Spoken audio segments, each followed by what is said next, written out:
Hey, what's going on, everybody? It's Marcus from TCG Discussions, coming with a first place Mechikabura deck profile today. I chose the winner card. I won the Android 13 winner promo, but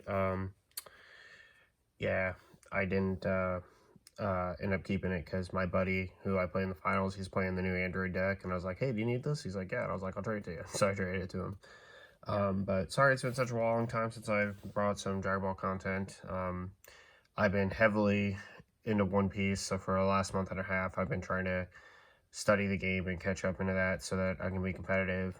Still love this game; it's a great game, but Fusion World's coming out, and I have a feeling this game is gonna like fall away, so and die, unfortunately. But all that to say, I still have fun. I still have my cards, and we decided to dust off the deck and take it to locals. So let's get into it. Played Mechikabura. We all know what this leader does by now. It's probably, in my opinion, it's the best black leader in the game. He's insane, especially like if you go second, like being able to attack, get 2 extra cards, it's nuts. And then if you can awaken turn 2 and swing 3 times, like that's just, it's broken. Like they just get put on such a back foot early. You know, and there's so many low cost plays you can do in the deck that it's just absolutely insane. So yeah, onto the ratios. The Dragon Balls we play, of course, we got our draw pitch, and then our 3 regular Dragon Balls. Not a lot to say about that. Moving on, we got for our 1-drops, we got 3, 2, and 3. So we play Shin, draw a card, and then cantrip that stops top end for like green or what would have you. Mechikabura, only real card is gonna bottom deck is the Servant Kai, which actually came up today. Like I resolved the warp effect 3 times in one game, which in this match, like a matchup against this deck is just a death sentence because of like how high you can attack. And then this Mechikabura, again, you get to add a Dark Dragon Ball, pitch a Dark Dragon Ball, and then its effect on the drop area is like really good. So we want to see it. It's the main thing that I would do with all of these is say that if you see them, you're obviously going to turn 1 cantrip if you can. Because you want to Z-charge right away, like on your first attack. Like I almost just Z-charge right away just so I can get 1 of 2 for our like wombo combo that we're gonna try to do on turn 2. Speaking of the wombo combo, here it is. We play 4 of Umbral Might and 4 of the Toa Dark Realm, Dark Demon Realm Madness. These cards are broken.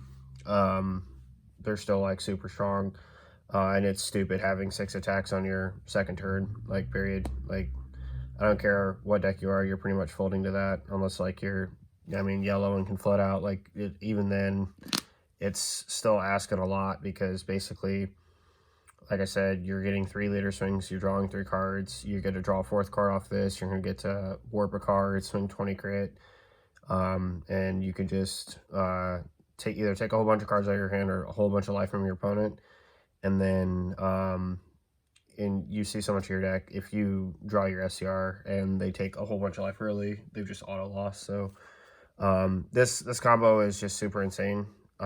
It's what we want to go for every game if we can.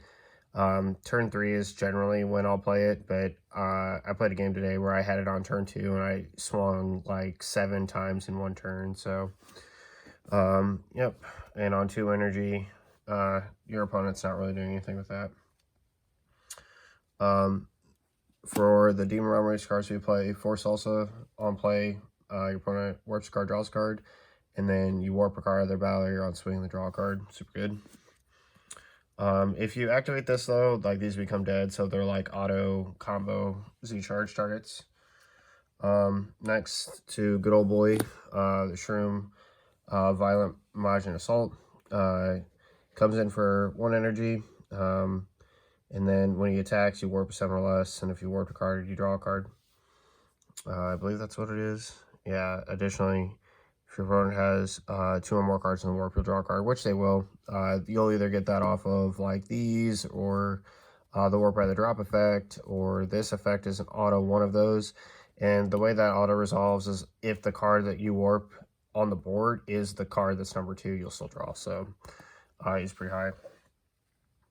And then onto the promo, the Supreme Kai, Mastermind Spawn. This card, 20k servant, just basically sat on my board, but I resolved the steal effect, the play effect, and then my Cumber SCR stole one of their cards and triggered it again. So that's pretty good. Cumber being able to resolve also her effect on their turn is like also super good. So yeah, it came up against Cooler Mill because he lost 3 cards to the warp just off of this effect alone. And then 2 Salsa Violent Margin Assault. It's not bad. I didn't play it today, but it's got a pretty cool effect. So it's 15 critical.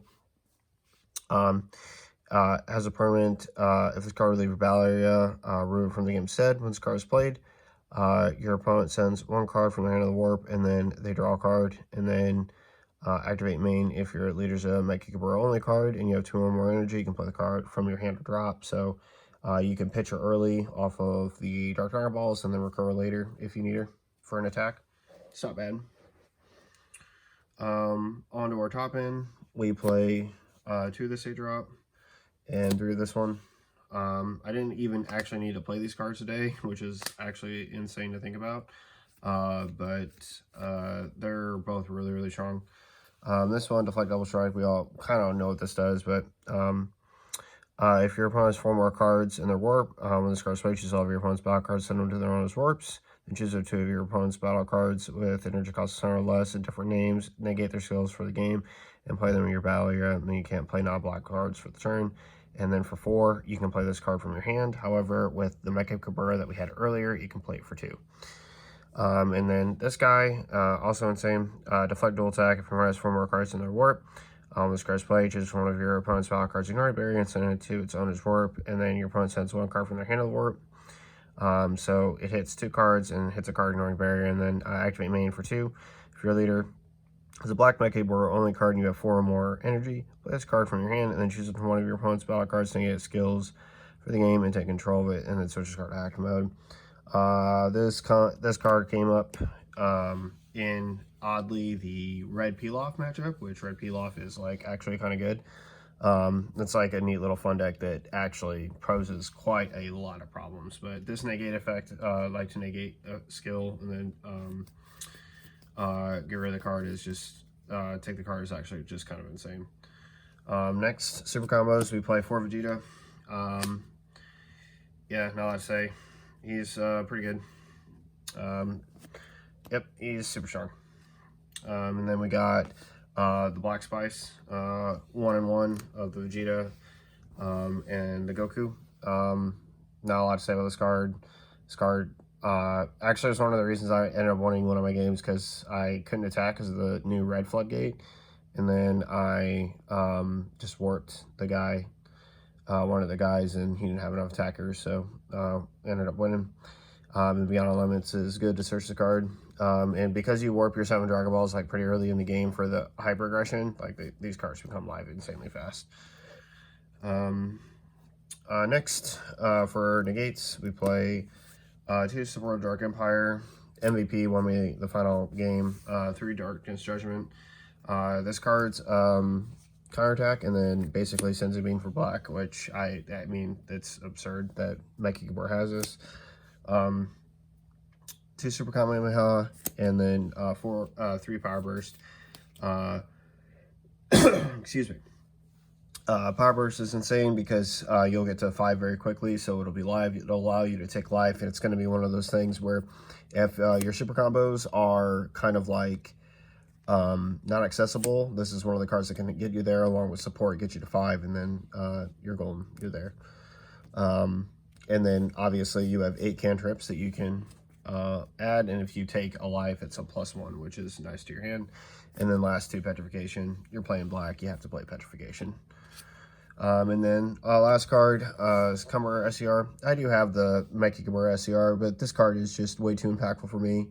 I want something that like ends the game pretty much on the spot. If they're at 2 less life, this card's, I don't even care about the extra energy. Like the whole, you get a 40k dual attacker, you get to counterplay whatever, and like you get to swing, and it's energy, it was whatever. It's like, this card's nuts, bro. The stops floodgates, you get to warp a card, check a life, warp a card out of life, take a card from them, get another beat stick, and then sit there with a flood, and it's a 40k attacker. They're 2 life, they go down to 1, and then it's that plus whatever beat stick you play and anything else that's on your board that they have to deal with for the turn. To start the turn, this is just a broken card.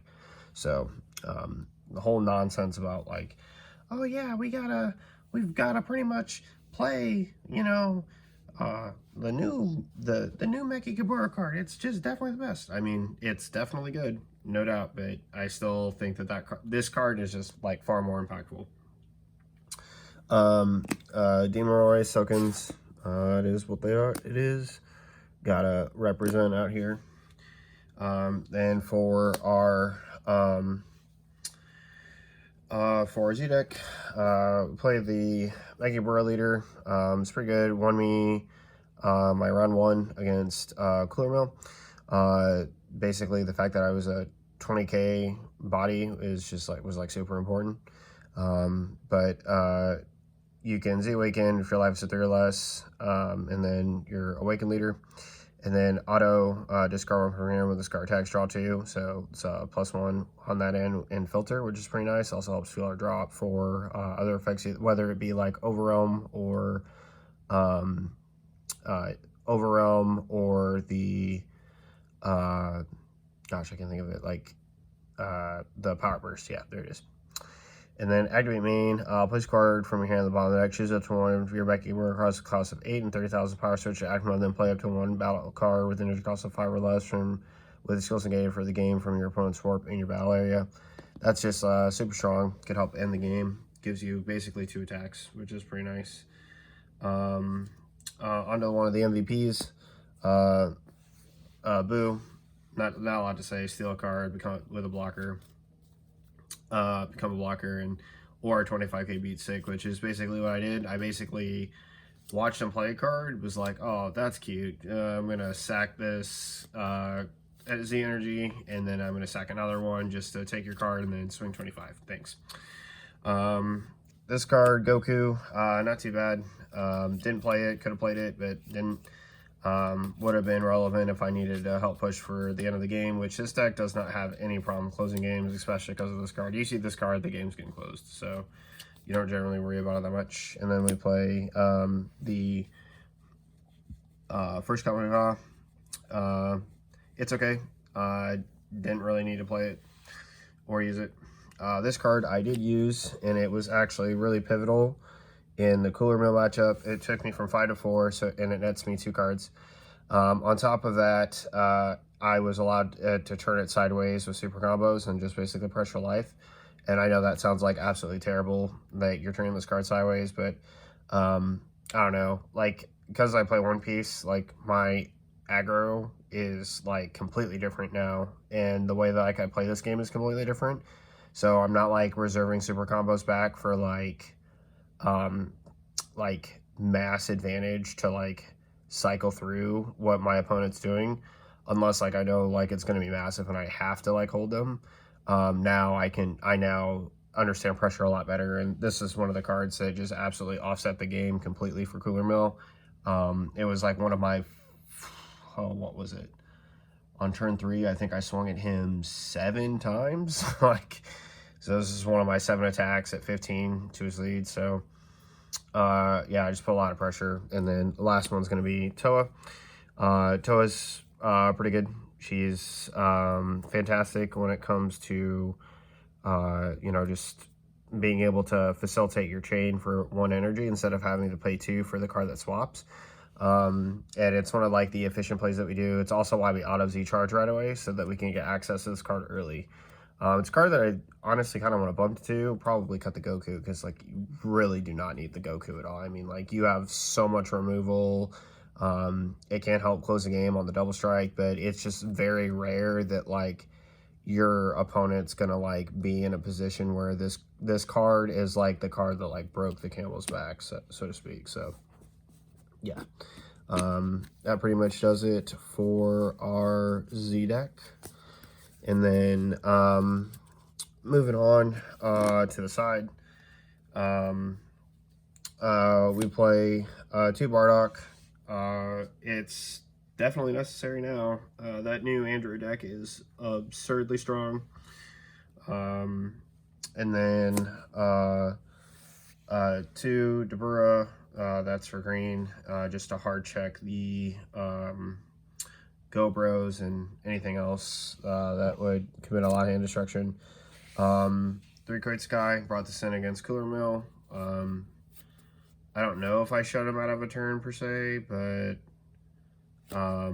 honestly, what was huge against Cooler Mill was the Super Kamehameha. That was the card that like I saw that card like all day in like every match, and it just blew him out. Like against the Android 17-18, like the new deck, not even trolling, the 8-drop went to go play the 2 cards out from underneath, and I just super commented about him, which is hilarious. So and then this card, it was good, and Cooler Mill, I'm not sure if he could have played anything, but he certainly did, because he had like 4 cards in hand, and you know, playing them just would have meant death, and then I was able to push the whole turn. So 2 Changing History for blue, 2 Ghost Warriors, mainly for blue, or like effects that you know are going to untap.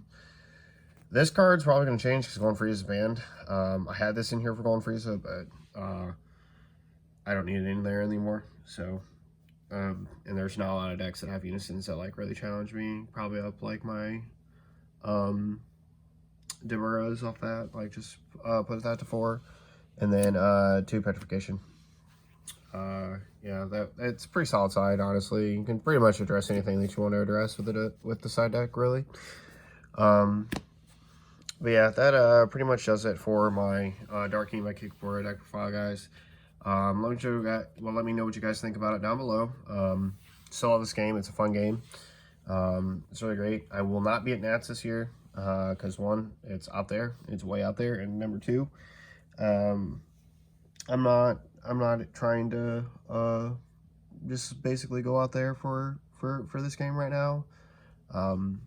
Heavily focused into One Piece, and thoroughly enjoying that. It's given me new life for card games, and then to top it off, like I'm pretty much just now a mono black player. I'm not really looking to try and invest in any other cards. We'll see what happens when Fusion World comes out. I doubt I'm gonna really play it, but like I said, I'm gonna play this game probably till it dies. I ain't trying to play no basic version of this that just was Yellow Frieza auto winning the game like every time, because like Yellow Frieza out the box is stupid. But yeah, it's this is a really strong deck. If I was gonna go to Nats, I'd take this deck and play this list just because I think it's like super good. Your melt matchup is covered because of like how big your deck is.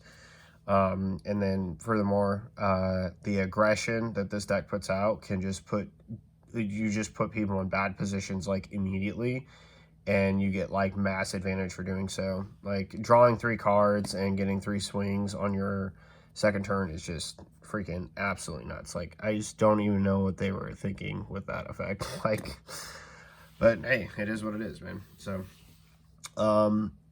yeah, let me know what you guys think about it, and we'll see you guys next time. This is Marcus from PCG Discussions signing off. Laters.